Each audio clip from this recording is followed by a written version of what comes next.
नमस्कार दोस्तों, आज एक ऐसी न्यूज़ पर डिस्कशन करने वाला हूं मैं जो जो भी आप छात्र आईएएस बनना चाहते हैं उनके लिए ये जानना बहुत जरूरी है और इस कहानी में छुपे हुए हैं नैतिकता के नियम, उन्हें भी जानना जरूरी है।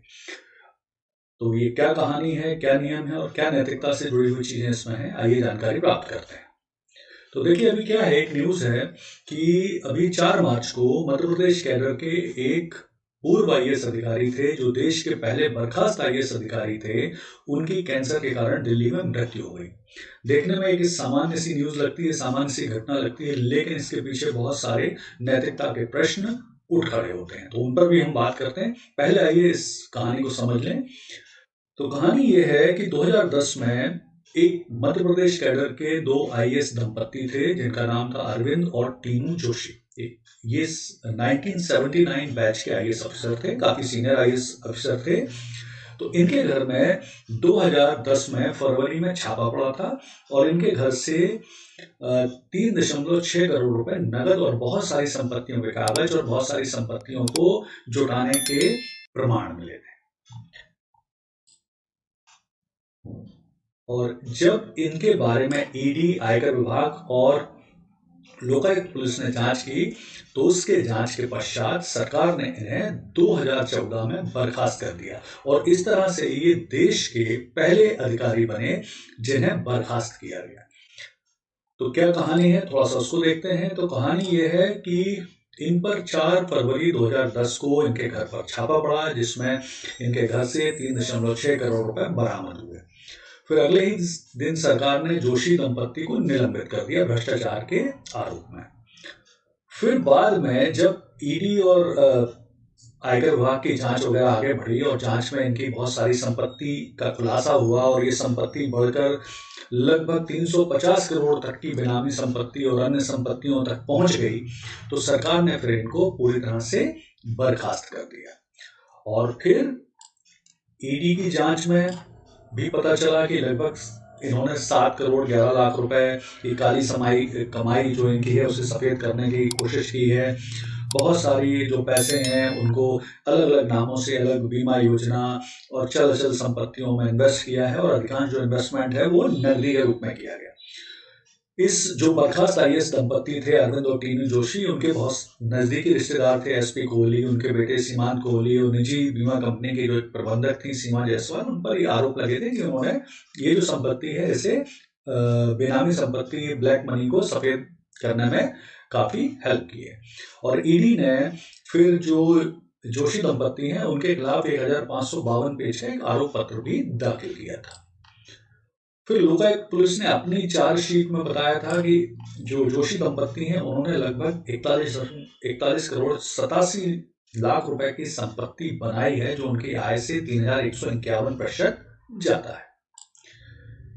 तो ये तो है बेसिक चीजें जिनको हम समझ लें कि ये केस था और इसके बाद इन्हें 2014 में बर्खास्त कर दिया गया। फिर वो जब से सामना कर रहे हैं विभिन्न कोर्ट केस का, आयकर विभाग, लोकायुक्त और जो ईडी है उनके केस चल रहे हैं। तो खैर ये तो एक पार्ट है। इसके बाद फिर वो कैंसर पीड़ित रहे, उनका इलाज चलता रहा। लेकिन मैं यहाँ बात करने वाला हूँ कुछ नैतिकता की, क्योंकि बीइंग ए भविष्य के आईएएस ऑफिसर और वुड बी सिविल सर्वेंट, आपको ये इस कहानी में छुपी हुई नैतिकता की जानकारी होना चाहिए। तो देखिए, अरविंद जोशी और जो टीनू जोशी हैं वो आईएएस दंपत्ति हैं, 79 बैच के हैं, यानी बहुत ही सीनियर आईएएस रहे हैं।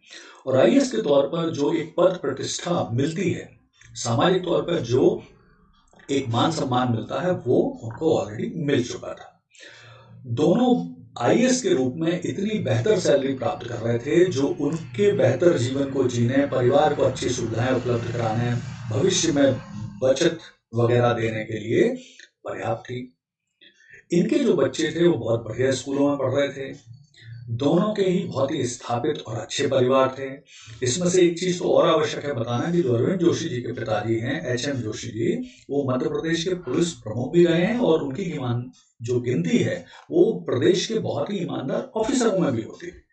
तो अब देखिए, ऐसी बैकग्राउंड से आने वाले जो दोनों व्यक्ति हैं वो इस तरह के कार्य में संलिप्त हुए, क्यों हुए संलिप्त? फिर आखिर अरविंद और टीनू जोशी किस बात को लेकर इतने लालची बने? तो इस बात का सीधा सा एक जवाब है लालच, तृष्णा, ज्यादा पाने की चाहत, भ्रष्टाचार और रिश्वतखोरी। इसमें परेशानी यह है कि एक बार व्यक्ति को रिश्वतखोरी, भ्रष्टाचार और ज्यादा से ज्यादा पाने की जो चाहत लग जाती है, इच्छा प्राप्त हो जाती है, तृष्णा आ जाती है, फिर इसका कोई भी अंत नहीं होता।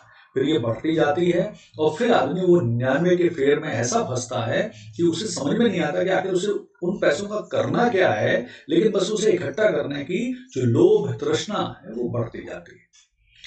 और इस तृष्णा में फिर वो नैतिकता को देखना भी गवारा नहीं करते और वो ऐसे दलदल में फंस जाते हैं धीरे धीरे कि फिर उनका जो जीवन है, जैसे अरविंद जोशी जी की अगर बात करें तो वो ऐसे दलदल में फंसे जिसका अंत हुआ उनके मान सम्मान, पद प्रतिष्ठा, परिवार की प्रतिष्ठा, सब कुछ धूमिल हुई।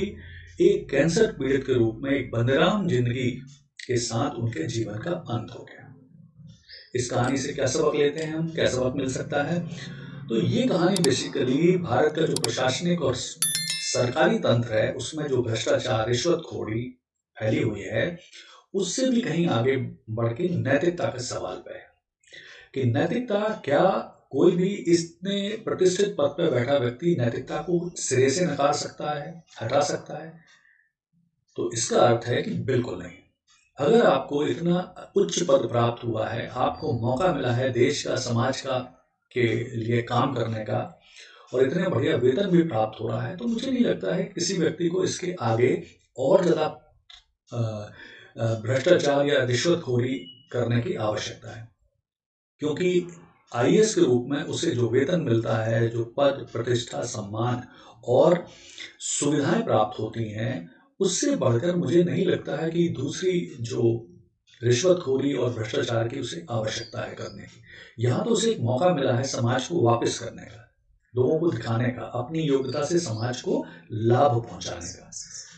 तो सबक यही है इस पूरी कहानी से कि अगर आप आईएएस बनना चाहते हैं, सिविल सर्वेंट बनना चाहते हैं, भविष्य में आप सफलता प्राप्त करना चाहते हैं, तो अपने नैतिक मूल्य उच्च रखें, हर परिस्थिति में अपनी नैतिक मूल्यों से समझौता ना करें और भ्रष्टाचार जो है, रिश्वतखोरी है, उससे बहुत दूर रहें। उम्मीद है इस कहानी से आपको अपने नैतिक बल को उच्च करने में मदद मिलेगी। धन्यवाद।